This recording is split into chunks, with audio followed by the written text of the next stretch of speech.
Hey guys, welcome to another product unboxing video. Today I'm going to present you this 3-in-1 portable charger.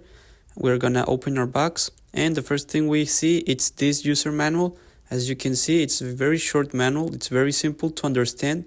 As you can see, it's not complicated. There are only like 6 pages, mini pages in both sides. So yeah, this is very good user manual, and this is our main product, our charger. We're gonna take it out of its box.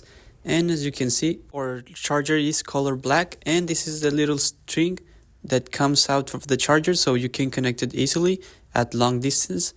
Look, it doesn't come off, it stays right there, and you just need to pull it a little to place it again in its place. So here are the 2 ports. It's the type C and the USB port.